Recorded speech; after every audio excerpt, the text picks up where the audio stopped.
예배드리겠습니다. 찬양으로 예배드리죠.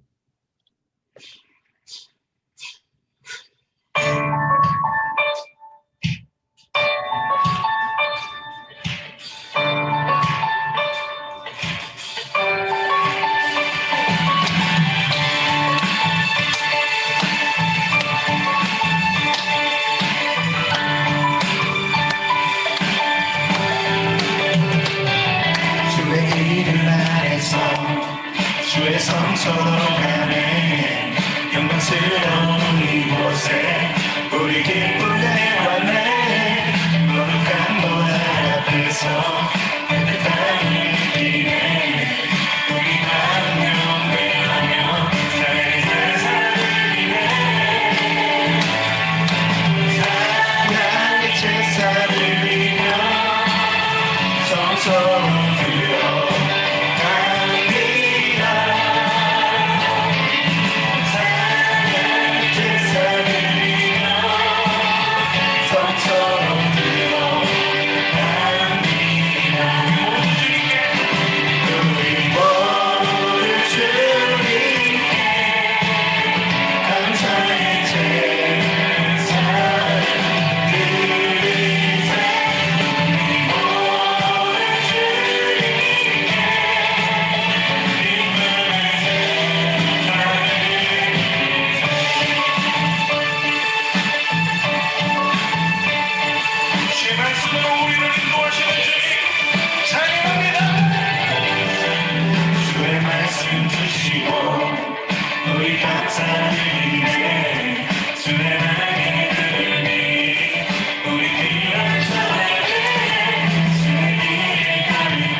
또 들어오셨네.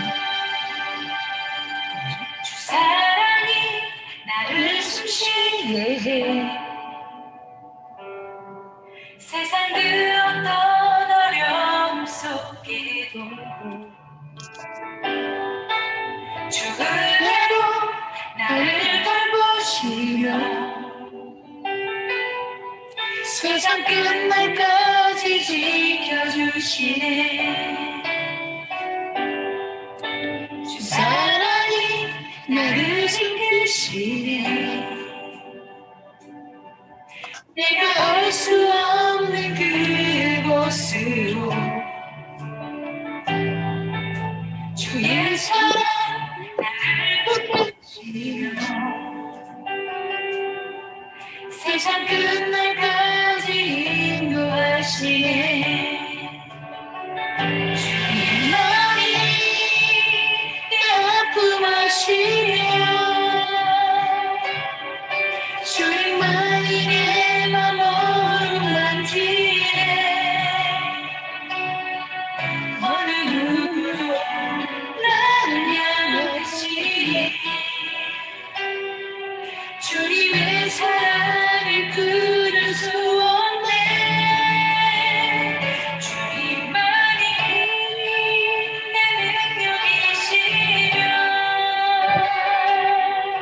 주님만이 나의 구원이시네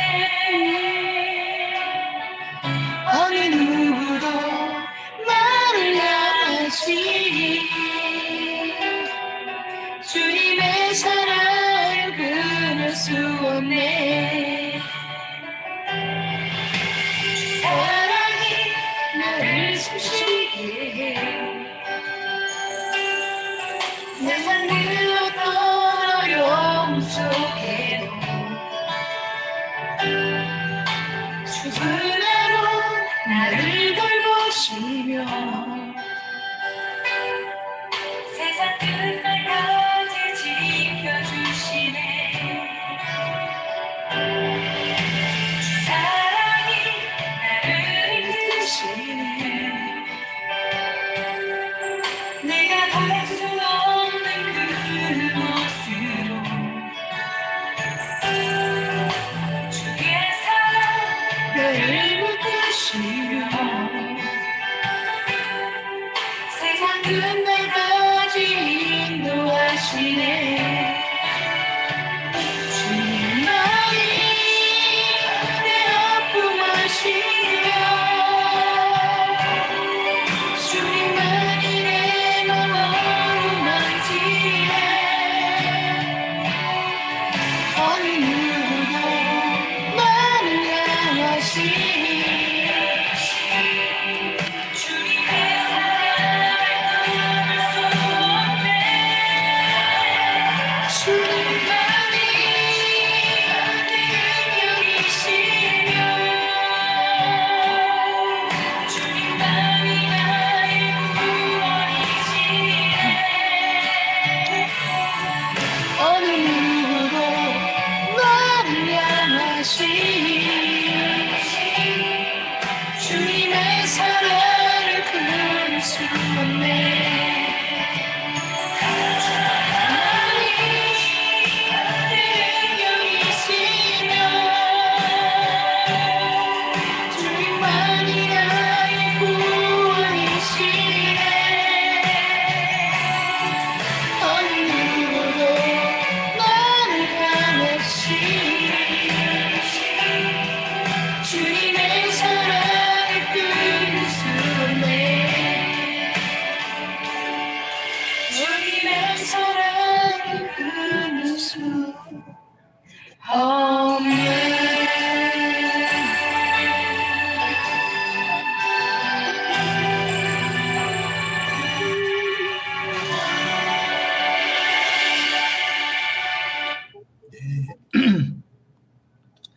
네, 한 주간 잘 지냈죠? 네. 네, 됐네요. 네, 오늘 하나님 말씀 누가복음 13장 49절부터 59절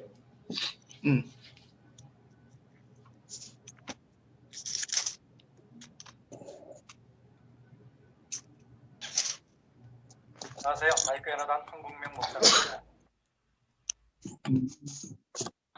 참 미랄분 줄. 누구시죠? 네. 사진? 배경화면 안 바꿨네 내가. 이런. 괜찮아요. 저렇게 크게 하지? 네. 뒷배경 어떻게? 근데 누가복음 13장에 40 죄송해요. 12장요. 네. 네, 제가 빨리 바꿔야 되겠네요. 네. 네. 급사가. 네, 42장, 49장, 49절. 네, 빨리 잡고. 네, 윤술의 지적에 당황이 크게 됐네요. 네. 에디트 했고요. 자, 49절부터 59절. 진출이 또 얼굴 공개했어요. 어제 마스크 쓴 얼굴 봤는데 이제 마스크 벗으셨네. 자, 우리 49절부터 59절. 우리가 지금 몇 명이지? 11명. 동주 왔어요. 우리 직장녀 동주.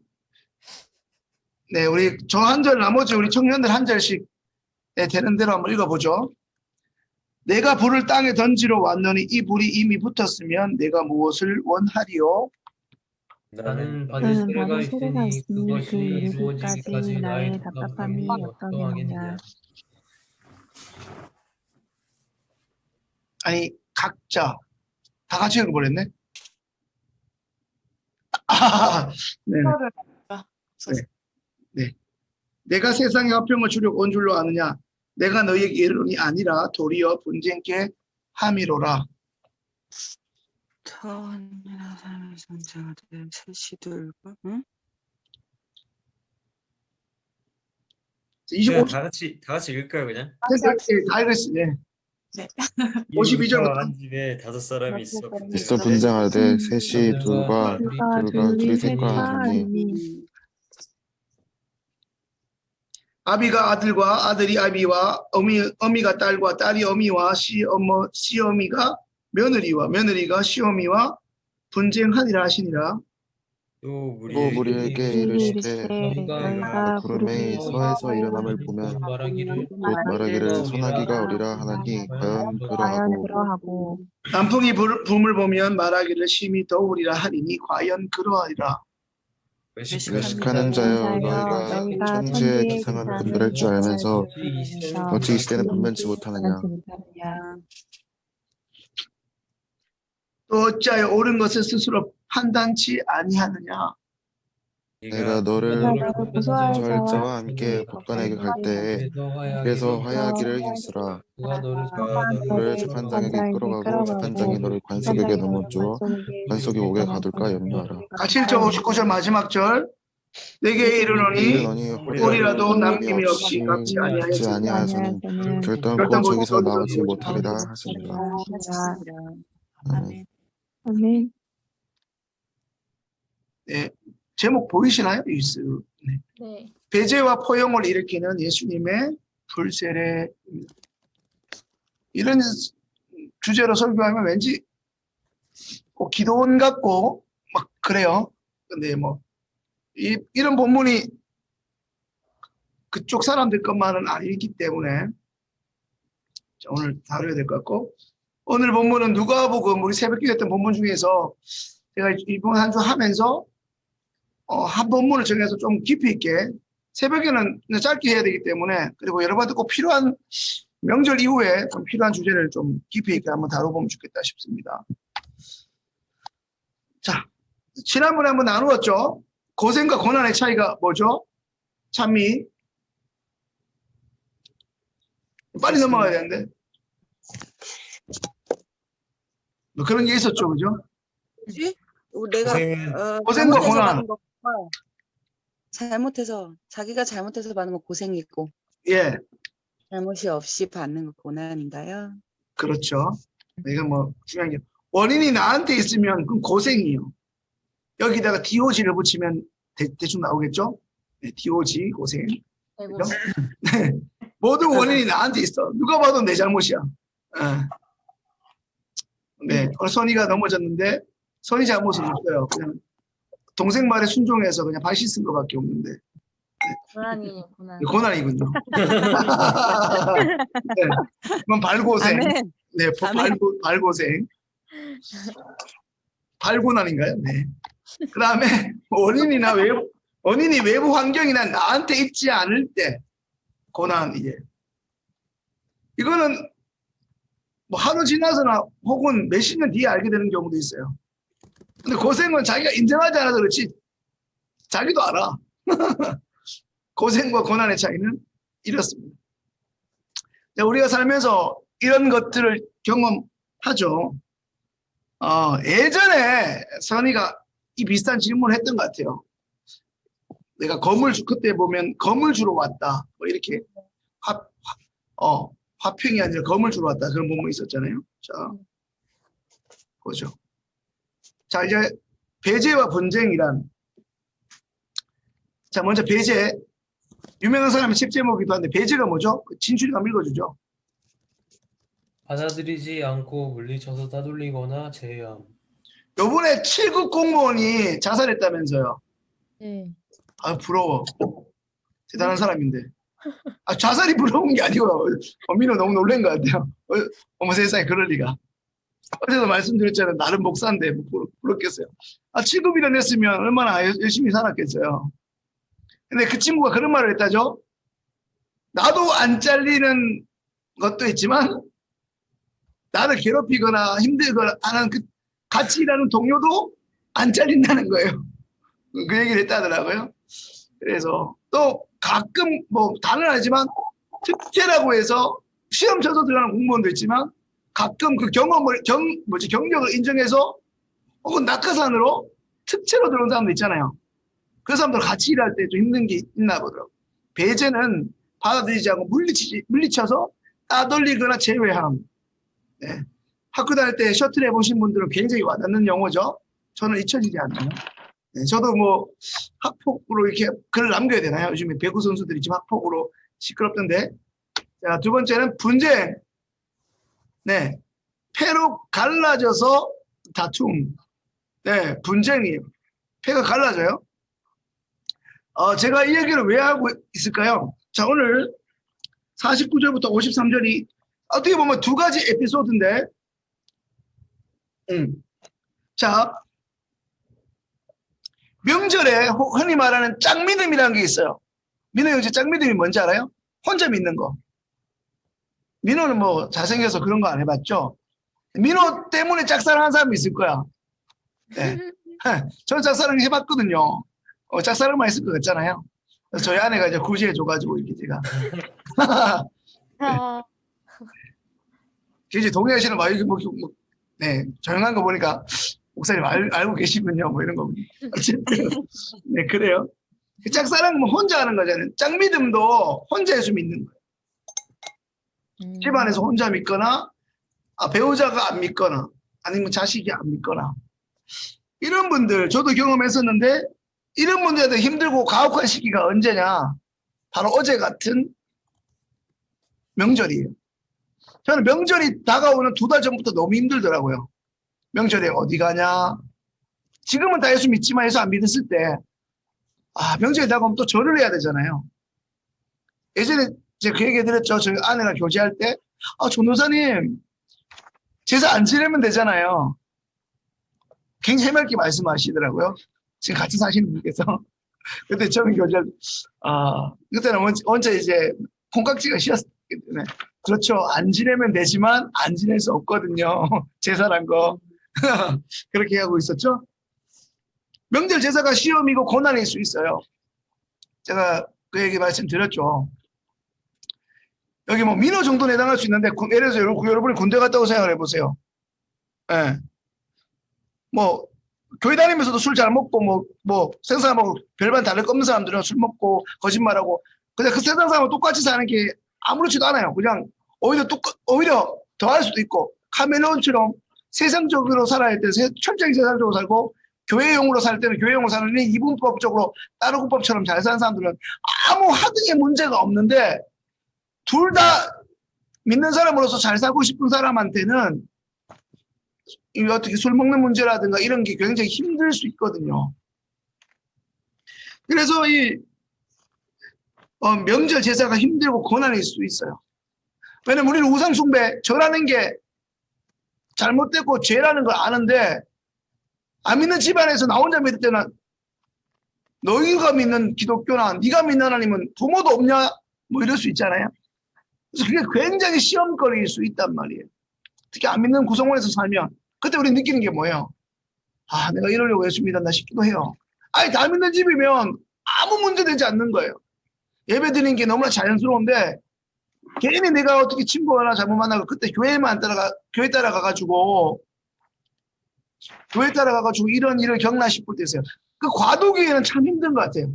예수 안 믿는 가정에서 혼자 믿어서 모든 집안 식구가 믿기 전까지 그 과도기가 뭐 10년이 될 수도 있고 20년이 될 수도 있는데 저도 한 20년을 혼자 믿었는데 그런 것 같아요.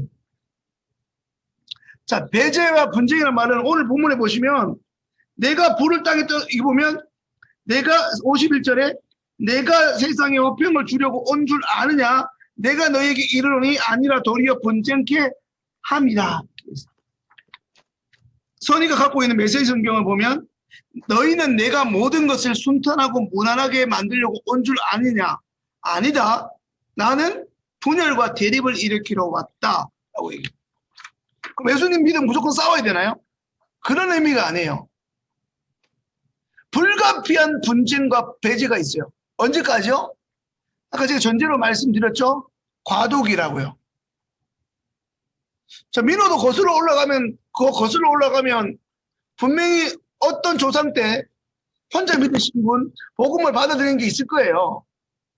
지금 민호는 모태신앙일 수 있고 창민은 모태신앙일 수 있지만 분명히 그 할아버지나 그 할아버지 할머니 뭐 이렇게 해서는 초대 신앙이 있단 말이에요. 그분이 혼자 믿을 때 그 주위는 모든 사람을 안 믿을 수 있을 거거든요. 그럼 예수 믿는다는 것만으로 뭐가 생긴다는 거예요? 고난이 뒤따라요. 고생이 아니라. 그건 주위 사람으로부터 배제당하고요. 주위 예수 믿는 사람이 있으면 성경이 나오잖아요. 성경에 뭐라고 그랬죠? 52절에 한 집에 5사람이 있다고 예를 들면 그 5사람이 분쟁한대요. 어떻게 해요? 셋이 둘과 둘이 셋과. 자, 예수님 믿는데 처음에는 뭐 대로집으로 얘기한다면 진출입으로 한다면 지금은 다 믿지만 예를 들어서 진출 혼자 믿었어요. 친구한테 전도 받아가지고. 그럼 1대4겠죠. 진출이 혼자 믿어. 나머지도 안 믿어. 그럼 어떻게 해요? 가족이 진출이가 믿는 기독교나 하나님을 받아들이기 전까지는 어떻게 해요? 불가피하게 뭐가 따라온다고요? 진출이한테 배제가 오고 진출이 신앙생활을 용인해야 되네 안 해야 되네. 우리는 예수 안 믿는데 니는 왜 믿냐면서 분쟁이 자연스럽고 불가피하다는 거예요. 오늘은 굉장히 아이러니해요. 분쟁이 촉발되는 상황에서 우리는 분쟁을 하면 안 된다고 말씀하시는 거예요. 자, 예수 믿는 순간 우리는 어떻게 해요? 배제당할 수밖에 없고 나로 인해서 가족들이 어떤 의미에서 분쟁할 수밖에 없어요. 내가 뭐 잘못하고 못하고 문제가 아니에요. 자연스럽게 따라오는 귀결인데 결론적으로 말씀드리면 예수 믿는 사람은 어떻게 살아야 되나? 피스메이커로 사는 거예요. 이게 굉장히 아이러니한 거예요. 오늘 이 전제를 가지고 들어가는 거예요. 자, 그러니까 배제와 분쟁이라는 말은 뭐냐면 우리가 예수 믿는다는 것으로 특별히 안 믿는 집에서 예수 믿는 쪽으로 갈 때 뭐 선의로 얘기한다면 선의가 이제 어떤 믿음으로 친다면 그 집의 호주가 되겠죠. 믿음으로. 우리 보통 이제 우리 교족부 했을 때 믿음의 이렇게 세대주라고 하거든요. 남편이 교회 안 다니면 아내가 세대주예요. 믿음의 세대주. 보통 이제 법적으로나 이렇게 행정서류는 남자가 호주지만 가장이고 교회에서 남편이 교회 안 다니는 이제 불신자인 경우는 아내분만 우리 교회에 등록된 교회인일 때는 믿음의 세대주를 아내분으로 하거든요. 그러니까 그런 의미에서 보면 이제 어머니가 교회 나오시긴 하지만 선이는 아직 그 자매들 가운데서는 믿음의 세대주일 수 있어요. 자매 맞아요. 네, 자매? 네. 그래서 자, 그러면 그 다음 이제 하나씩 맞는 거 아니? 목사님 왜 얼굴 안 보이죠? 얼굴 가렸어요. 제 얼굴 가렸네. 아, 그렇군요. 아, 저 얼굴 궁금해하시는 분이 있었군요. 네. 그래요. 새삼스러워가지고. 자, 세례의 의미. 자, 오늘 본문 보세요. 예수님도 나는 받을 세례가 있다 그러는데, 여러분 이제 큐티에 보시 문주 새벽 기도 하신 분은 알겠지만, 예수님이 불을 주러 왔는데 갑자기 세례하고 문 세례가 갑자기 뚝 떨어져요. 자, 세례와 관련이 있다는 거예요. 자, 세례가 무슨 의미예요? 우리 이제 여러분 다 세례 문답 받을 때 기록해보세요. 세례가 뭐예요? 씻을 세자에다가 예식예자예요. 씻는다는 거예요. 우리 깍두기 형님이라 그러죠. 우리 조직폭력배를 깍두기 형님이라 그러는데 그 형님들도 이제 그 세계, 그 어둠의 세계에서 벗어나면 뭐라고 하죠? 손 씻는단 말 하잖아요. 예, 뭐 소매치기 하신 분들 이런 분들 나 이제 손 씻었어. 뭐 이러잖아요. 씻는다고요. 뭘 씻어요? 이전에 우리의 행실과 우리의 그 하나님 모르고 살았던 시대의 그런 생활 방식, 라이프 스타일들을 씻어요. 근데 그게 성경적 의미는 뭐예요? 내 죄로부터 내가 죽고 내 자아가 죽고 나는 죄로부터 구원하시고 살리신 이제 예수님의 생명으로 다시 사는 것. 갈라디아서 2장 20절에서 말씀하고 있는 그 모습이죠. 그 세례는 이런 의미예요. 그런데 오늘 자 49절에 자 요걸 잘 따라오셔야 돼요. 일단 우리가 세례 문답 받을 때 세례는 죄를 씻는다는 단순한 의미, 씻을 세자에다가 예식예자예요. 다 세례 받았죠. 민호는 생각도 안 나죠. 어린아이 때 받아가지고. 그럼 여러분 생각 안 나면 이제 유아 세례 받았던 분들은 그 언제가 생각이 나야 돼요? 입교. 입교는 본인 신앙 고백이거든요. 저는 세례 받은 게 기억나요. 저는 모태신앙이 아니고 그냥 일반 세례를 받았던 이제 불신자 가정의 아들이라 지난번 말씀했지만 우리 집에는 모태신앙 3명인데 저는 모태신앙이 아니잖아요. 그래서 저는 이제 17의 세례를 받았죠. 그래서 24년 됐는데 받고 그때가 기억나요. 1997년 3월 30일에 받았어요. 왜 외우냐면 상신대 그 원서에 적어야 돼요. 수세일이 언제요. 엄청 혼나요. 그거. 세례 받은 날 저도 모르냐고. 그래서 안 잊어버리고 있어요. 군번하고 똑같이 안 잊어버리고 있어요. 자, 죄를 씻는 거예요. 요거는 기억하시고요. 자, 그러면 요걸 기억하셔야 돼요. 세례요한의 세례와 예수님의 세례를 구별하셔야 돼요. 자, 이제 만만한 게 모태신앙들. 자, 우리 모태신앙의 끝판왕, 우리 찬미자매. 세례요한과 예수님의 세례에 무슨 차이가 있나요? 아, 이거 좀 빨리 넘어가야 되는 문제예요. 물과 깊게 생각할 게 아니야. 특이하게 하는 세례는 세례. 그게 너무 의미적으로 할 거 없고, 예, 그래요. 어려워. 간결하게 잘 말하는 진출이. 물로 주는 세례와 불로 성령으로 주는 세례. 그래요. 그렇죠. 세례요한은 물로 세례 줬어요. 의미를 약하게 한다면 형식적일 수 있어요. 예수님의 세례는. 근데 공통점은 뭐죠? 둘 다 한 번이에요. 자, 우리 장로교는 제세례를 인정하지 않아요. 한 번 받으면 유예요. 자, 자, 세례요한의 세례는 뭐예요? 물세례. 굳이 얘기하면 워터 배티즘인가요? 물세례예요. 근데 예수님의 세례는 뭐라고요? 예고편이에요. 자, 그렇다면 우리가 세례요한한테 받은 게 아니지만 이 카테고리를 분류하자면 우리는 이미 다 여기 있는 사람들은 다 뭐예요? 물세례, 세례요한의 세례는 다 받았다 안 받았다? 세례요한한테 받았다는 얘기가 아니에요. 또 그거 꼬투리 잡으면 안 돼요. 세례를 주었던 물세례는 여기 다 받았어요. 그래서 저도 세례 받았겠죠. 세례 안 받고 제가 목사를 못 됐겠죠. 쉽게 말하면 세례요한의 물세례는 예수님 세례, 우리 이제 다음 주에 수련회 하고 그 다음 4월 달에 본수련회 하는데 예수님의 세례요한의 세례는 뭐라고요? 티저 광고예요. 티저 영상. 세례요한의 티저 영상이에요. 광고 예고편. 자, 그러면 예수님이 주셨던 불세례, 이 성령 세례라고 하죠. 이건 뭐예요? 밑에 보세요. 이게 중요한 거예요.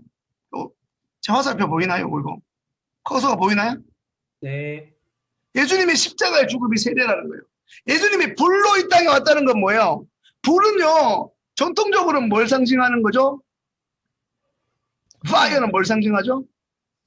심판을 상징하죠. 멸망이에요. 근데 멸망만 있는 게 아니고 또 어떤 상징적인 의미가 있죠? 롤이 있죠? 영어로 정화하다가 purify 맞나요? purify인가요? 어쨌든 예, 그 물 이름 중에 퓨리스 있잖아요.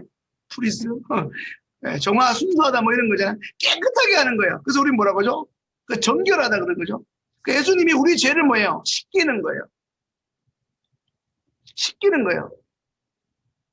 그러니까 이 성령 세례는 몇 번 받아야 돼요? 평생 한 번 받아요. 근데 그 날짜는 다를 수 있어요. 나한테 예수님이 실제로 다가오는 거예요. 그래서 내 인생이 뭐예요? 그 성령 세례 이후에 비포 애프터가 완전히 달라지는 거예요. 어쩌면은 이제는 뭐 남자 여자 다 상관없이 다 성령수술 하잖아요. 어제도 저희 아내가 저한테 놀렸어요.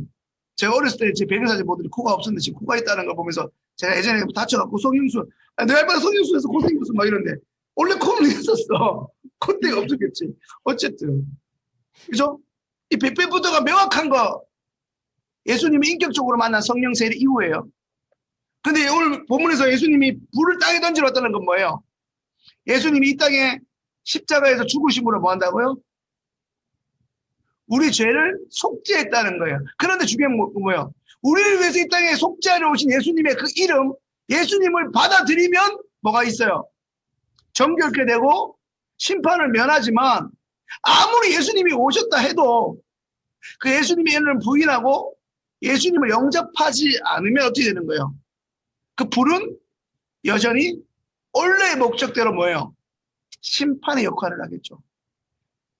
아무리 예수님이 인격적으로 좋은 분이라도 그 예수님을 받아들이는 쪽에게는 화평이 되고 구원이 있고 회복이 있지만 예수님이 다시 오실 때, 그 재림이라 그러잖아요. 예수님 다시 오실 때 예수님을 받아들이지 않으면 그 사람한테는 멸망이고 심판인 거예요. 그러니까 세례요한과 예수님의 세례는 이렇게 달라요. 세례요한의 세례는 뭐예요? 이렇게 물로 주면서 뭐라고 해요? 이제 너희 인생에 예수님이 오실 거라는 거예요. 그 예수님의 인생이 바뀔 거라는 거예요. 예수님을 예고하는 거예요. 그래서 세례요한 누구냐 할 때 뭐라고 하죠? 나는 광야에 외치는 소리라 그런 거잖아요. 네가 예수님이냐 하니까 뭐라고 하죠? 나는 그에 비하면 발에 신발끈도 펼치 못한다는 거예요. 그러니까 자기는 예고편이라는 거죠. 나는 예수님을 전하는 하나의 메신저라는 거예요. 자, 그렇게 됐어요. 자, 그럼 세례의 의미를 알았죠? 원래 가장 기본적인 세례는 씻는 거예요. 내가 예수님으로 해서 씻김 받고 깨끗해졌고 하나님의 자녀가 됐다는 건데, 예수님이 이 땅에 불을 지르러 왔다는 건 뭐예요? 이 땅을 정화하고 깨끗하게 하러 왔다는 거예요. 그래서 중요한 건 뭐예요? 그 예수님의 존재, 이 땅에 오신 그 예수님을 받아들이고 영접하면 예수님이 오신 목적대로 나는 깨끗해지고 죄로부터 깨끗해지고 심판으로부터 멸망의 심판으로부터 면제되고 자유케 되지만, 아무리 예수님이 오셔도 그 예수님의 존재 자체를 부정하면 예수님이 이 땅에 오시면 그 사람한테 뭐가 된다고요? 불의 원래 기능인 심판에 임할 수밖에 없다는 것이죠. 그런데 그 예수님을 받아들였을 때 아까 배제와 분쟁을 얘기했잖아요. 그 배제와 분쟁을 얘기했잖아요. 그 배제와 분쟁이 피할 길이 없어요. 자, 선이가 예수 믿으면서 좀 공감되나요? 어떤 거요? 그 분쟁이 내가 세상에 화평을 주려고 온 것이 아니라 도리어 분쟁케 한다. 이 말이 이해가 되나요? 아까 설명한 대로? 네. 그죠?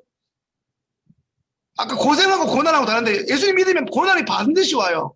네. 특별히 제대로 믿으면. 자, 여러분 생각해 보세요. 예수 믿고 교회 나오는데 교회를 언제 한 번씩 와요? 저도 참 많이 들었던 게 뭐냐면, 어제 찬미도 그 얘기 했는데, 제 친구들이 그 얘기 진짜 많이 했어요. 난 예수 믿는 사람들 참 불쌍하대. 왜냐면 쟤들은 6일 일하고 7일째 하루 쉬는데, 그것도 교회 간다고. 그것도 하루 종일 교회에 있다고. 예배, 그 지겨운 예배를 한 번 드리는 게 아니고 3번 드린다고. 한 번은 지를 위해서 드리고, 한 번은 뭐 교산지 먼저 하고, 또 한 번은 뭐 찬양된 거 하고. 그 지루한 예배를 3번 드리고, 나같이 좋아하는 산에도 못 가고, 내가 좋아하는 술도 못 마시고. 요즘엔 또 뭐가 있죠? 강아지 키워야 되는데, 강아지랑 놀러 가야 되는데, 그것도 못하고. 교회 다니는 애들 되게 심심하겠다 그래요. 술 먹는 재미로 살아야 되는데 교회 다니면 무슨 재미로 사냐 막 그러더라고요. 그러면서 그 친구 하는 말이 뭐냐면 야 차라리 절에 다니지. 절은 교회 다니는 것처럼 안 번거롭다는 거예요. 왜요? 초팔일만 가면 되잖아요. 부처님 오신 날만 가면 되거든요. 근데 그에 비해서 교회는 어떻게 해요? 그래도 우리는 신천지보다 들어가도 되잖아요. 신천지는 월화목금 가야 되잖아요. 네. 아마 신천지는 진출이도 못 갈 거야. 진출이도 뭐 부지런하지만 월화목금 일단 진출이는 자기 거 굉장히 이게 있는 친구인데 월화목금 3 곱하기 4를 때 12시간은 기본적으로 거기 들여야 되거든요. 그러니까 이게 쉽지 않아. 야, 그죠? 그러니까 이게 쉽지 않은 거죠. 근데 이게 뭐예요? 안 믿는 가족에서는, 안 믿는 가족 입장에서는 이해하기 힘들거든요. 오랜만에 가족 모임하려고 하면 쟤는 교회가 있고, 그것도 뭐 1시간 만에 잠깐 오는 게 아니고, 뭐 교회에 산단 말이에요. 교회 가족이 특별히 나쁘지다는 것도 아니고, 장기적으로 보면 내가 신앙생활 열심히 하면 부모님들한테 덕이 될 건데, 그 순간순간에 보면 뭐예요? 가족 모임도 안 오고, 옛날에 술 잘 먹던, 김군이 예수 믿으면서 술 다 끊으면서 친구들하고 멀어지죠. 잠시 잠깐은 멀어지는 것처럼 보여요. 그러면서 주변의 인간관계가 다 끊어지고 틀어지죠. 그러면서 뭐라 그래요? 자연스럽게 믿지 않는 사람들하고 뭐가 생기죠? 내가 원치 않든 의도치 않는 뭐가 생긴다고요? 그 집단으로부터의 뭐죠? 배제. 혹은 가족으로부터 은근슬쩍 따돌림. 요번에도 제가 어느 권사님 갔는데요. 그분 아버지 어머니가 꽤 오랫동안 우리 교회 이 동네 유지였는데 예수 안 믿었다가 이제 믿으셨어요. 근데 왜 안 믿으셨어요? 물으니까 자기 여동생이 저쪽 대구 쪽에 큰 주지스님인가 봐요. 예. 동생이 자기가 장남이고 이제 집에 이제 부모님 빨리 돌아가시고 아버지 같은 존재인데 내가 예수 믿고 교회 매주 나가버리면 집에서 이렇게 힘들다는 거예요. 실제로 그 얘기 하더라고요. 교회 나오신 지 한 5년 됐나요? 그러면서 자기 집에서 지내던 재산을 동생들이 가져가 버렸대. 그러면서 동생들이 안 찾아온대요. 형이 교회 다니는 거 막을 수 없는데 형님이 지내던 재산을 싫으니까 가져왔겠죠. 그럼 우리가 부모님 오신다면서. 그러면서 왕래가 끊어졌대요. 그러면서 저한테 그러더라고요. 예수 믿는 게 이런 건가요? 하면서 그렇게 화목하던 그분 많은 화목은 세상적인 거죠. 세상적으로 잘 지내고 우애가 있었던 남매들이 내가 예수 믿고 제사 안 지내게 되면서 안 오더라는 거예요. 시간이 지나고 이제 하나님께서 그 가정에 사도행전 16장 31절의 말씀처럼 주 예수를 믿으라 그리하면 너와 내 집이 구원을 얻으리라고 그 말씀이 응해지면 다 예수 믿으면 아무 문제가 아니겠지만 그 결과적 단계로 가는 과정에는 이 예수 믿는 게 쉽지 않아요. 여러분도 감사해야 될 건 뭐냐면 여러분들의 조상 중에서 초대 때 믿었던 분들은 지금 여러분들이 다 예수 믿는 집에 태어나게 될 때까지 참 많은 신앙으로서의 고난과 우여곡절과 시행착오를 겪어온 결과물로 여러분들이 어떤 의미에서는 감사하고 편안히 신앙생활을 하고 있다고 말씀드릴 수 있는 것이죠. 누군가는 그 과정에서 힘듦을, 시련을 아까 얘기했던 예수 믿는 고난 가운데 있어 왔다는 것이에요. 자, 그럼 이제 한번 정리해 볼까요? 자, 예수님의 세례와 세례는 이렇게 다르죠. 자, 그러면 이제 정리하면 우리는 포용하고 화해의 삶을 살아야 돼요. 포용이 뭐예요? 남을 아량 있고 너그럽게 뭐예요? 감사, 받아들임. 영어로 얘기하면 이게 의미가 뭘까요? All about Korea style, 뭐 포용 영어로 어떻게 하면 될까요? Accept? Embrace? 예. 네, 뭔 말인지 모르지만 발음은 좋네요. 남을 아량 있고 너그럽게 감사드리는 것. 수용이라고 할 수 있겠죠? 네. 포용, 아량 있고, 그리고 여기서 더 나가서 어디까지요? 화해. 화해 뭐예요? 갈등과 다툼을 그치고 서로 가지고 있던 나쁜 감정은 뭐예요? 풀어요. 그러니까 저는 이렇게 말씀드리고 싶어요. 포용이 약간의 좀 본질적인 개념이라면 화해는 좀 더 실천적이고 세부적인 거예요. 포용을 지향하는 삶은 화해로 나타난단 말이에요. 어쩌다 한 번이 아니고 뭐예요? 지속 반복적으로 화해해야 돼요. 자, 오늘 본문에 뭐라고 돼 있어요? 58절. 우리 황찬미 자매 한번 읽읍시다. 몇 절이요? 58절. 내가 너를 고발하는 자와 함께 법관에 갈 때 길에서 화해하기를 임쓰라. 그가 너를 재판장에 끌고 가고 재판장이 너를 옥졸에게 넘겨줘. 옥졸이 옥에 가둘까 염려하라. 그래요. 그리고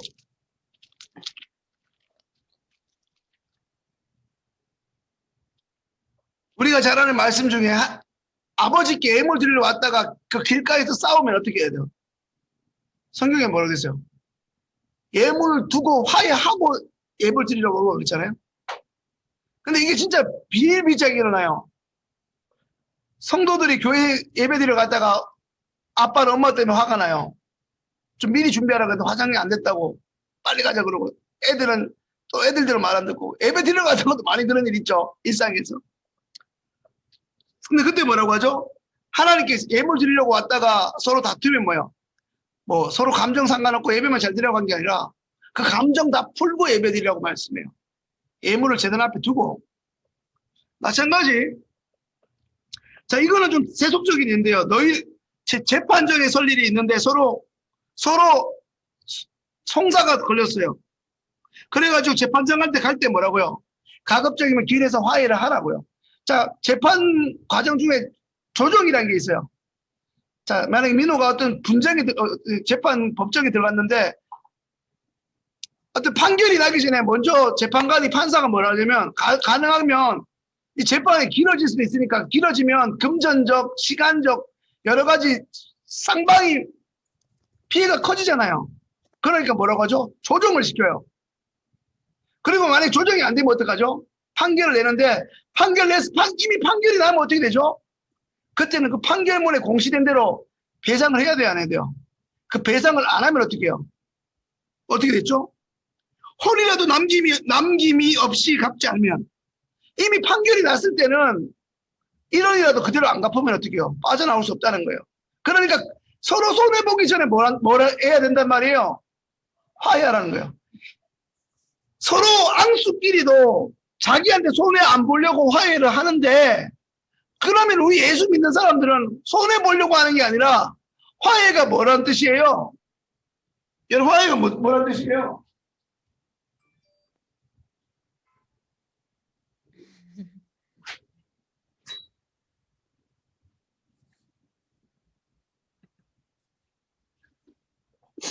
돈밖에 모르는 두 사람이 돈 때문에 다툼이 나도 그 손해를 줄이기 위해서 화해하는 척이라도 하고 화해를 적극적으로 하는데 우린 돈과 상관없다 할지라도 뭐예요? 화해를 지속적으로 추구하는 삶이어야 한다는 거예요. 아까 민호가 한번 읽어주죠. 민호 너무 심각한 것 같아요. 한번 웃어주세요. 좀 웃어야 제가 긴장이 덜 됐거든요. 저 밑에 한번 읽어주세요. 화해, 정의. 갈등과 다툼을 그치고 서로 가지고 있던 나쁜 감정을 감정을 푸는 게 먼저가 아니고 뭐예요? 갈등을 그치는 거예요. 그 중지하다 멈추다가 시즈란 뜻이 시즈란 단어가 있지 않나요? 네, 있습니다. 그죠. 예. 순간 아닌 줄 알았네. 이게. 예. 중재를 해주지 않으니까. 그래요. 갈등을 멈추는 거, 이게 멈춰야 돼요. 근데 두 가지를 같이 해야 돼요. 멈추고, 그동안 서로가 가지고 있던 그 뭐라 그러죠? 그런 뭐라 그러냐? 표정 같이 단어서는. 앙금이라 그러죠. 앙금. 앙금을 푸는 거예요. 그러니까 다시 한번 말씀드릴게요. 포용과 화해는 같은 것 같지만 포용은 약간 그 사람의 삶의 방식이고 삶의 지향점이요. 남을 품고 받아들이고 수용하는데 그 수용하는 사람의 세부적인 지침은 뭘로 나타난다고요? 얼마나 이 사람이 끊임없이 사람과 대상을 상관없이 화해하려고 했으냐, 화목하려고 했으냐. 굳이 얘기는 뭐예요? 우리가 잘 아는 단어. 어떤 상황과 어떤 곳에서든 피스메이커로 사는가? 오직 했으면 예수님이 산상수훈의 팔복에 뭐라고 돼 있어요? 산상수훈의 팔복에 예, 피스메이커가 있죠. 5장 9절. 누가 마태복음 5장 9절을 한번 찾아서 읽어줄래요? 진출이?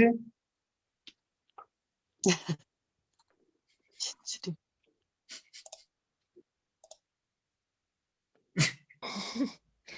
진출이 쌍수했어? 진출이 5장 9절? 5장 9절이요? 아. 설마 누가복음 읽진 않겠지? 어디죠? 마태복음 5장 9절.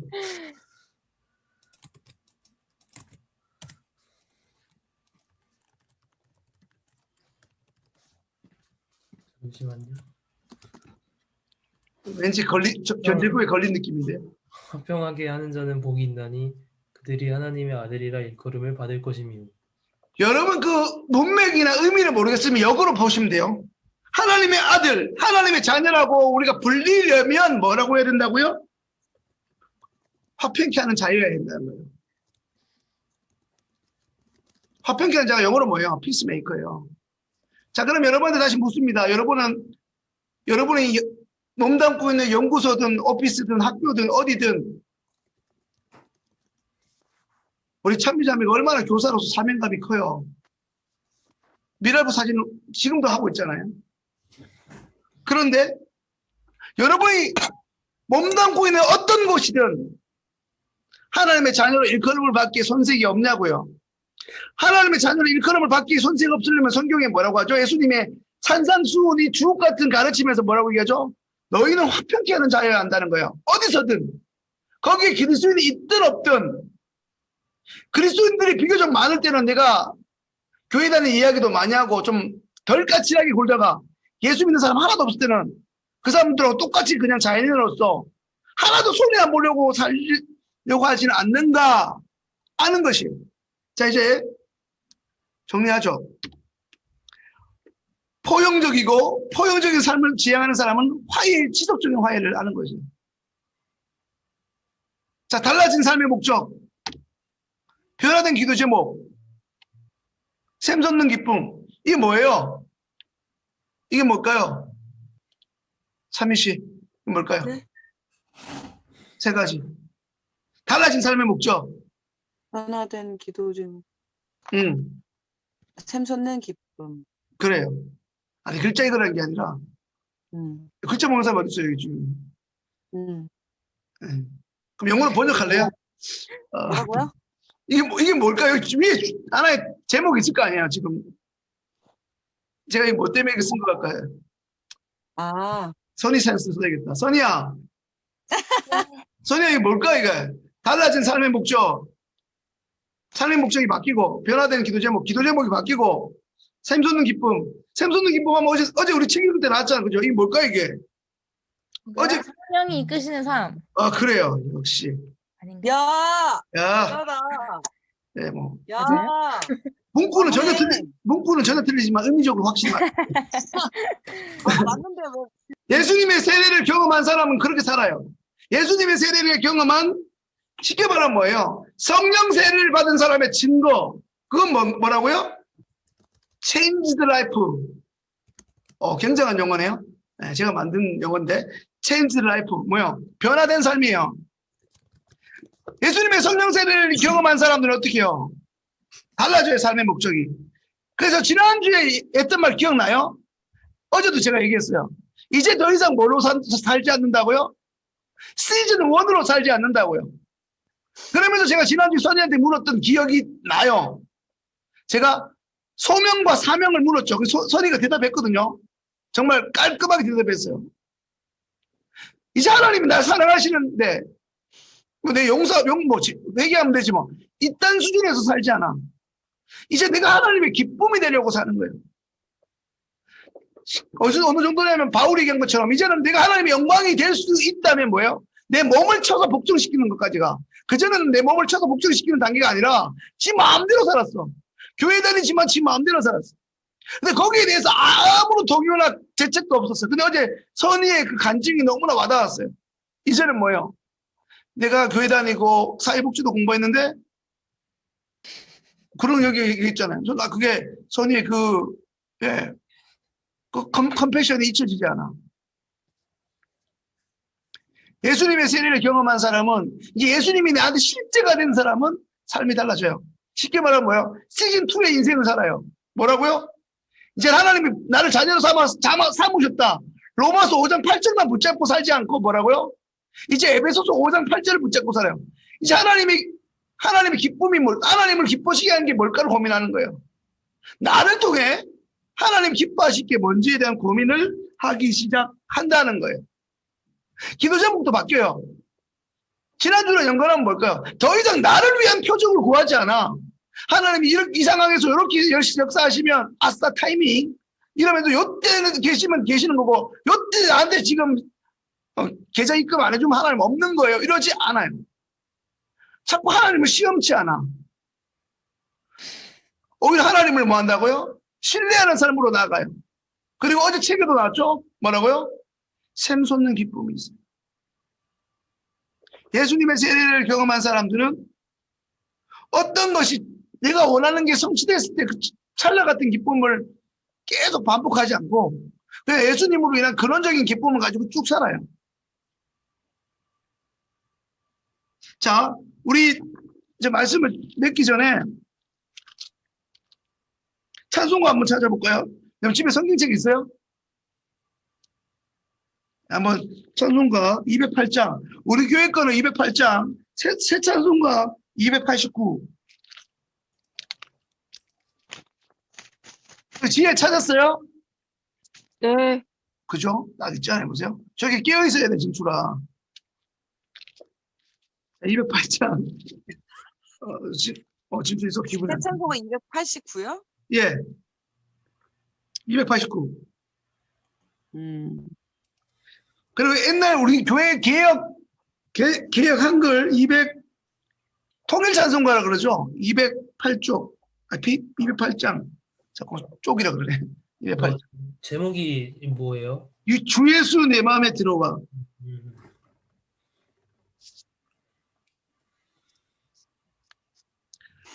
자, 1절을 선이가 한번 읽어주세요. 주 예수 내 맘에 들어와 계신 후 변하여 새 사람 되고 내가 늘 바라던 참 빛을 찾음도 주 예수 내 맘에 오심. 주 예수 내 맘에 오심. 주 예수 내 맘에 오심. 물밀듯 내 맘에 기쁨이 넘침은 주 예수 내 맘에 오심. 자, 2절을 진출이가 주 예수 내 맘에 들어와 계신 후 망령된 행실을 끊고 머리털보다도 더 많던 내 죄가 눈보다 더 휘어졌네. 주 예수 내 맘에 오심. 주 예수 내 맘에 오심. 물밀듯 내 맘에 기쁨이 넘침은 주 예수 내 맘에 오심. 3절 우리 연정 한번 읽어줄까요? 내 맘의 소망을 든든히 가짐은 주 예수 내 맘에 오심. 의심의 구름이 사라져 어림도 주 예수 내 맘에 오심. 주 예수 내 맘에 오심. 주 예수 내 맘에 오심. 4절은 건우가 한번 읽을까요? 건우가 있었는데 없었나? 수진이 읽을까요? 4절? 사망의 음침한 골짜기 가다가 밝은 빛 호련히 비쳐 저 멀리 하늘 문 환하게 보임도 주 예수 내 맘에 오심. 주 예수 내 맘에 오심. 주 예수 내 맘에 오심. 물밀듯 내 맘에 기쁨이 넘침은 주 예수 내 맘에 오심. 그래요. 5절은 우리 목소리 깡패 영승이 한번 읽을까요? 음색 깡패인가요? 네. 어떤 거 해야 돼요? 5절요. 찬송가 5절. 그래, 말 좀 더 해봐, 그렇게. 영승이 빨리 보고 싶다. 찬송가 제목이 주 예수 내 마음에 들어와.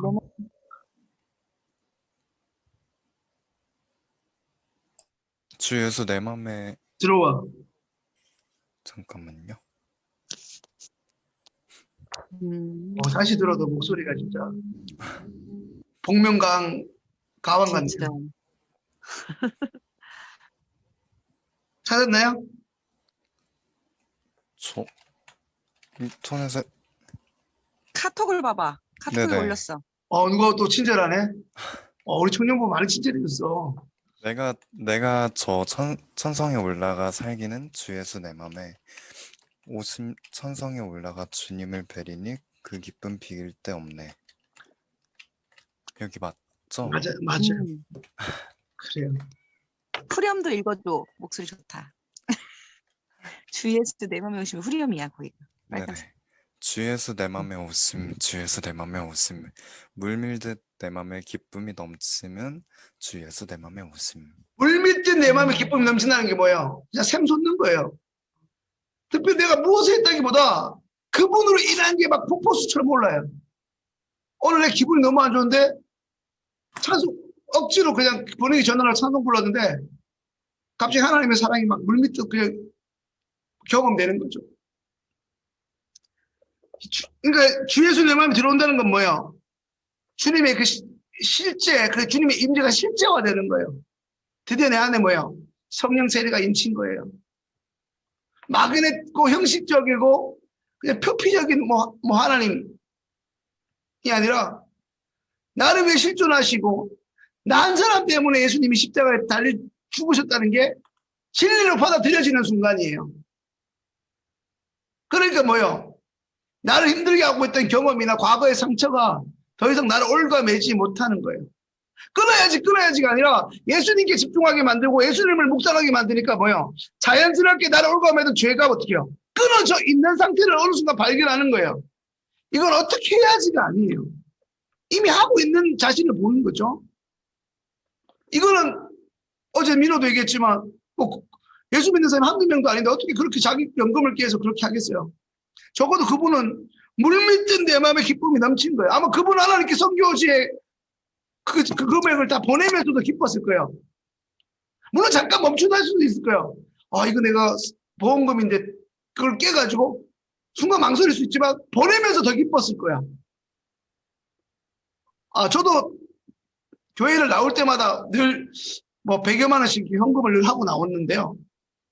순간순간 쉽지 않지만 따로 헌금하려고 돈을 모아는 게 아닌데 늘 그 교회에서 쌓였겠다고 제가 늘 그렇게 늘 했어요. 이제는 교회도.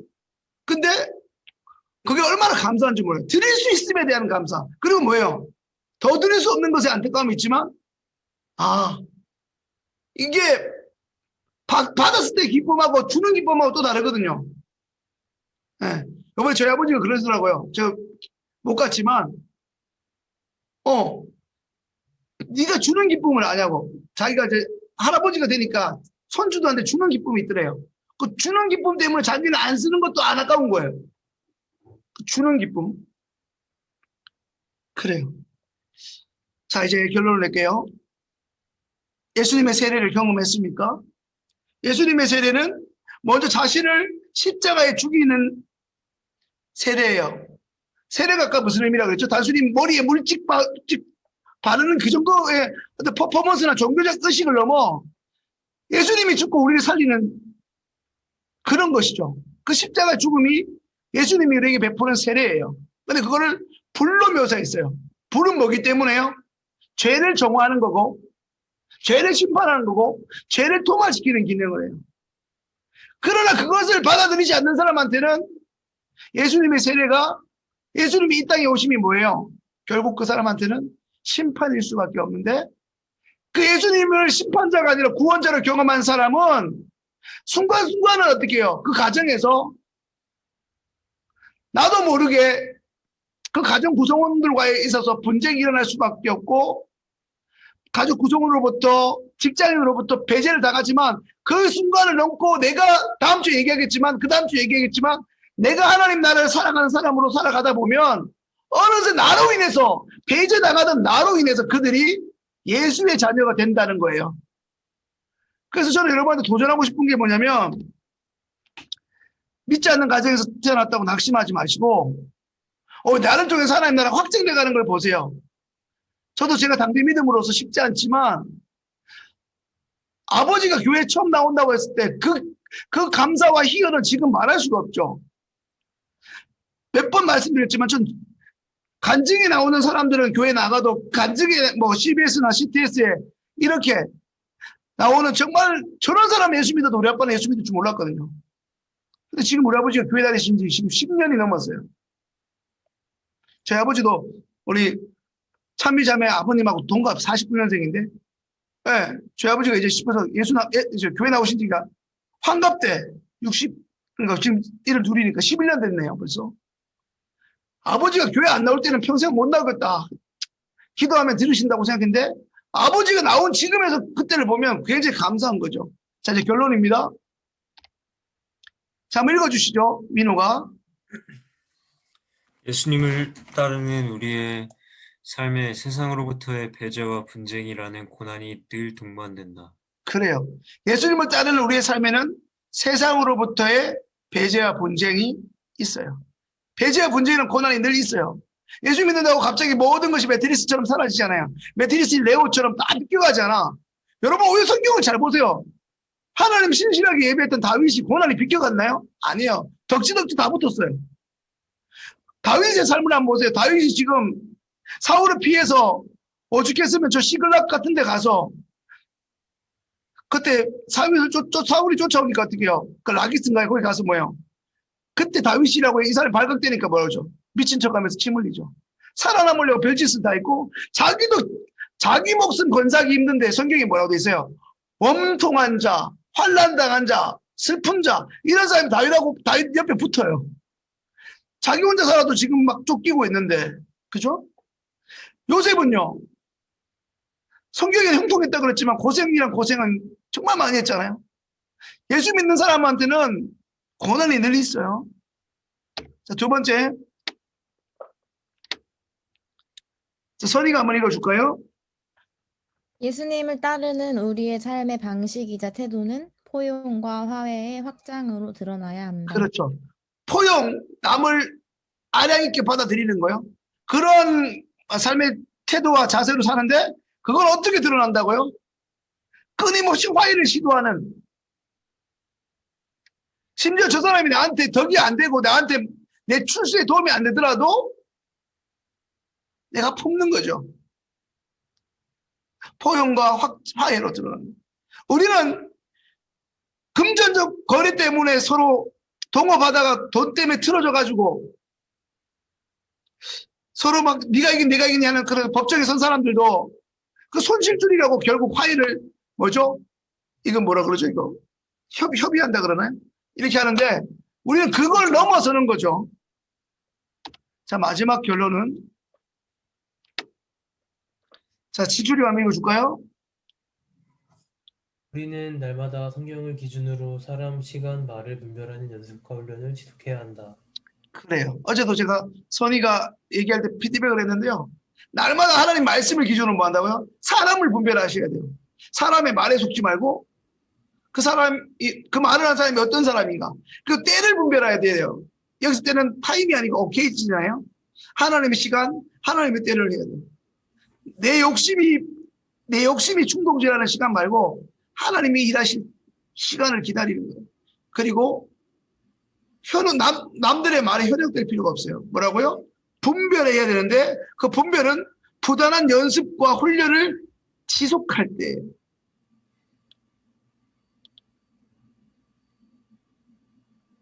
그렇죠. 그래서 결론을 맺으면 오늘 우리는 이 땅에 불을 지르러 왔다는 것은 이 땅을 정화하고 이 땅을 깨끗하게 하고 이 땅을 죄로부터 하나님과 화목시키려고 오신 예수님을 믿는데 그 예수님을 믿는 순간 우리에게 바로 기다렸던 듯이 고난이 올 수 있어요. 그 고난은 뭐라고요? 배제와 분쟁. 가장 가까운 공동체인 가족으로부터, 심지어 민호가 그렇게 친하게 지냈던 친구로부터 그럴 수도 있어요. 근데 걱정하지 말 것은 당분간이에요. 물론 말은 쉽지 당분간에 10년 될 수도 있어요. 그래서 예수 믿는 분들 얘기 들어보면 친구 관계 다 끊겼다 그래요. 근데 이분들이 나중에 다시 얘기하는 걸 봅니다. 처음에는 친구 관계가 끊겼는데 내가 예수 제대로 믿고 손해보더라도 전도하고 하니까 뭐래요? 그 친구 다 예수 믿었어요. 이렇게 돼요. 순간에는 친구들이 다 떠나는 것 같아요. 술 친구든 뭐든. 근데 지금 하나님이 우리를 먼저 분리시켜요. 격리가 아니라 분리해요. 왜요? 우리를 하나님 자녀가 만들려고요. 그러니까 제가 배웠던 용어로 얘기하면 하나님의 선 메이킹, 하나님의 자녀 만들기. 자, 여러분 잘 보세요. 독수리가 독수리 새끼를 어떻게 훈련시키는지 아세요? 이제 얘가 새끼 독수리가 날 때쯤 되면 어떻게 하는 줄 아세요? 그냥 고공에서 던져버려요. 그래서 땅에 떨어지기 직전에 엄마가 건져줘요. 그걸 몇 번 연습하다 보면 새끼 독수리가 어느 순간 지 혼자 날아요. 그 훈련은 뭐예요? 죽음을 동반하는 훈련이에요. 근데 하늘의 제왕 독수리가 되려면 부모는요, 눈물을 머금고 그 훈련을 시켜요. 그래서 또 위에서 또 떨어뜨리고 또 떨어뜨려요. 그러면 그 새끼 독수리는 생각하겠죠. 아, 내가 독수리 되는 게 쉬운 게 아니구나. 하나님도 우리를 자꾸 연단하시고 훈련시켜요. 시험과 유혹에 맨날 넘어지고 죄송합니다. 자빠지는 인생들이 아니라 그것을 딛고 이기는. 그 제가 지난번에 주기도만 가르쳐 드렸죠. 맨날 시험 들고 사람의 시험 들고 상황의 시험 드는 게 아니고 뭐예요. 그 시험으로부터 오버커밍, 이기는 사람들은. 요즘에 손흥민이 쪽 골을 못 넣고 있는데 손흥민이 태클 두려워서 축구장 안 들어가지 않잖아요. 축구 선수에게 태클은 불가피한 거잖아요. 백태클도 있고 앞태클도 있잖아요. 그죠? 축구 선수의 가장 기본은 뭐예요? 태클을 두려워하지 않는 거죠. 어쩌면 우리 예수 믿는 사람들한테 고난은 뭐예요? 여기 졸업한 친구도 있고 졸업생 이제 대학 졸업한 사람도 있는데 이건 전공 필수입니다. 선택사항이 아니에요. 필수예요. 화장품으로 얘기하면 에센스. 그죠? 필수예요. 고난을 우리한테 필수예요. 예수님이 우리를 사랑하시고 우리 선택하신 것도 뭐예요? 고난 가운데 우리를 선택하시고요. 그것을 기억하면서 또 한 주간 살아가는 우리 청년부 되면 좋겠습니다.